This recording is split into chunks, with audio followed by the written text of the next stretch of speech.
சத்குருவே சரணம்.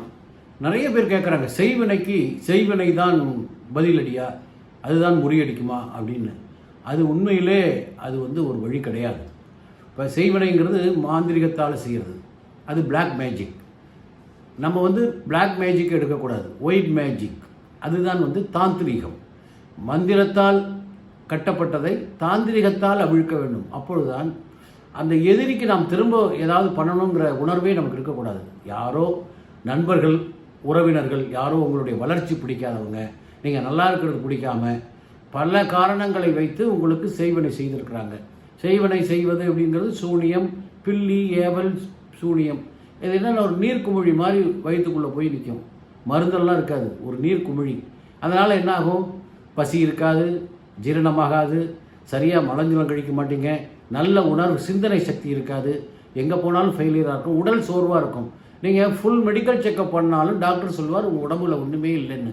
ஆனால் உங்களுக்கு பலகீனமாக இருக்கும், உடலில் அந்த உந்து சக்தி மிக குறைவாக இருக்கும். என்ன காரணம்னா ஏதோ ஒரு அமானுஷம் இருக்குது அப்படின்னு டாக்டர்களும் ஒத்துக்கிறாங்க. அதுதான் செய்வினை. அதை நம்ம கண்டுபிடிச்சிடறோம். நிறைய பேர் ஃபோன் பண்ணி சொல்கிறாங்க. நான் அவர்களுக்கு சொல்கிறது என்ன, செய்வினைக்கு செய்வினை மருந்தாகாது, அதை நம்ம எடுக்கணும். உள்ளுக்குள்ளே சில மூலிகை மருந்து கொடுத்து அதை சுத்தம் பண்ணிவிட்டு நெற்றியில் சில கட்டு இந்த மை மூலமாக கட்டிட்டோம் அப்படின்னா திரும்ப அவங்க உங்களுக்கு செய்ய முடியாது. அந்த இருக்கிறது முதல்ல எடுத்துருவோம், அதுக்கப்புறம் மை வச்சு மையை நெற்றியில் வச்சுக்கிட்டிங்கன்னா உங்களுக்கு நல்ல வைப்ரேஷன், காஸ்மிக் எனர்ஜி வரும். உங்கள்கிட்ட யாருமே தவறான விஷயங்களில் உங்களை செலுத்த முடியாது. அது ஒரு கட்டாக இருக்கும். இப்படி தான் செய்வினைக்கு செய்வினை மருந்து இல்லை, செய்வினைக்கு நல்வினை தான் மருந்து. அதனால் நம்ம பாதிக்கப்பட்டவங்க அதிலிருந்து விடுபடுறதுக்கு தான் பார்க்கணுமே தவிர அவர் செய்தவர்களுக்கு நாம் திரும்ப செய்யணுங்கிற எண்ணமே வரவே கூடாது. ஏன்னா இதெல்லாம் கடவுள் ஆசீர்வாதத்தோட சித்தர்கள் சொன்ன பாணியில் நம்ம செய்கிறது எல்லாமே.